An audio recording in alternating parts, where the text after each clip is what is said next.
NGO के नाम पर हमारे देश में गंदा धंधा चल रहा है, धंधा किया जा रहा है, पूरी कहानी लिखी जाती है, डोनेशन मांगा जाता है, फिर और उस पैसे से मौज मस्ती किया जाता है।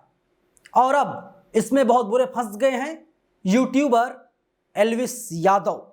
एल्विस यादव हरियाणा के रहने वाले हैं, गिरफ्तार भी हो चुके हैं, कई गंभीर आरोप उनके ऊपर लगे हैं, कई घंटे तक उनसे पूछताछ भी की गई है और अब एक बार फिर से एल्विस यादव सुर्खियों में है। दरअसल कहानी कुछ यूं है कि कोई फाउंडेशन है, नाम लेना ठीक नहीं, उसका प्रचार हो जाएगा। तो हुआ कि एल्विस यादव एक वीडियो बनाते हैं, उसमें हाथ जोड़ते हुए दिखाई देते हैं और कहते हैं कि इस बच्चे को फला बीमारी हो गई है, 9 करोड़ रुपए लगेंगे। और अपने फॉलोअर्स से, अपने फैंस कहते हैं कि आप लोग इस क्यूआर पर, इस नंबर पर पैसा डालिए जिससे बच्चे की जान बचाई जा सके। और अब मुनव्वर फारूकी हैं, उन्होंने मजे लिए हैं, उन्होंने पूरा भांडाफोड़ कर दिया है। मतलब एल्विस यादव की सच्चाई फिर से बाहर आ गई है। एक हैं रघु देश प्रेमी करके लिखते हैं, एल्विस यादव के एनजीओ विवाद पर मुनव्वर फारूकी ने चुटकी ली।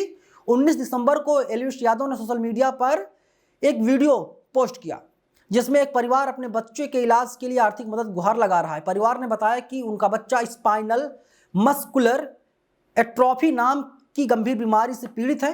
बताया गया है कि इस बच्चे की जान 9 करोड़ के इंजेक्शन से बच सकती है।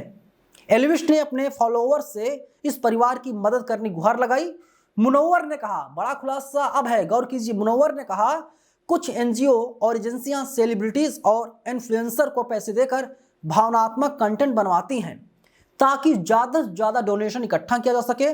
मुनव्वर ने अपनी वीडियो में साफ शब्दों में कहा, हमारे चार्जेस बहुत हाई हैं और वो देने को तैयार थे। मतलब 9 करोड़ अगर मुनव्वर फारूकी जो है वो बोल देते हैं कि इसकी हेल्प कीजिए, तो जो फैंस है, फॉलोअर्स हैं, वे लोग अगर 100 रुपये करके डालते तो भी हो सकता है कि 1 करोड़ हो जाता, 2 करोड़ हो जाता, कितना हो जाता पता ही नहीं।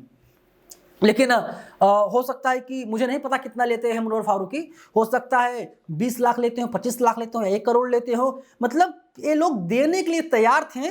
मुनव्वर फारूकी जो हैं वो एक बार प्रमोशन कर दें। पहले तो हम इस तरह का प्रमोशन करते नहीं, मैं शौक था कि यार कौन सा धंधा चल रहा है, मतलब खुलेआम धंधा चलाया जा रहा है।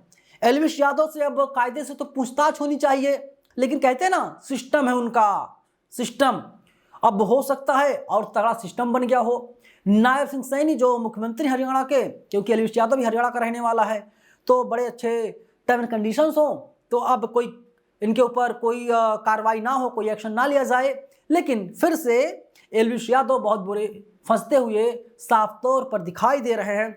मतलब यहाँ पर इमोशनल कार्ड खेला जा रहा है। अरे यार, कमाई धमाई कर लो, मेहनत करो ना, पैसा आएगा, गलत तरीके से पैसा मत कमाओ। चलो ठीक है, चंदा लेना कोई गलत बात नहीं है, लेकिन चंदा लेने का एक जायज़ वजह तो हो। अगर बच्चा वास्तव में पीड़ित है, बच्चे को वास्तव में प्रॉब्लम है, बीमारी है, 9 करोड़ क्या 20 करोड़ लगे तो भी इस देश की आवाम जो है खुशी खुशी, 140 करोड़ लोग इस देश में हैं, अगर 1-1 रुपया देंगे तो भी 140 करोड़ हो जाएगा। और जान बचाना सबसे ज़्यादा जरूरी है। आप लोग एक बात जानते हैं, हमारे देश का कल्चर क्या है कि अगर कोई आदमी ऑफिस जा रहा है या कहीं जा रहा है, लेट हो रहा है, पीछे से एम्बुलेंस आ रही है, फिर भी हमें बताया गया है, हमें सिखाया गया, हमें समझाया गया है, सबसे बड़ी चीज़ इंसानियत होती है। आप अपनी गाड़ी को साइड कर दीजिए, एम्बुलेंस को रास्ता दीजिए, क्योंकि एम्बुलेंस में कोई ऐसा आदमी है जो गंभीर बीमार है, जिसकी हालत सीरियस है, क्रिटिकल है, उसकी जान बच जाएगी। आप ऑफिस 2-4 मिनट 10 मिनट लेट पहुंचिए, कोई बात नहीं, चलेगा, लेकिन किसी की जान बच जाएगी। आम जनता जान बचा सकती है, लेकिन इस प्रकार से धोखाधड़ी करना, धंधा चलाना, अय्यासी करना, मौज मस्ती करना पैसे लेकर के, एक गलत काम है। और फाउंडेशन पर, एनजीओ पर कोई टैक्स लगता नहीं, बहुत कम ऑडिट होता है, ये भी देखा गया है।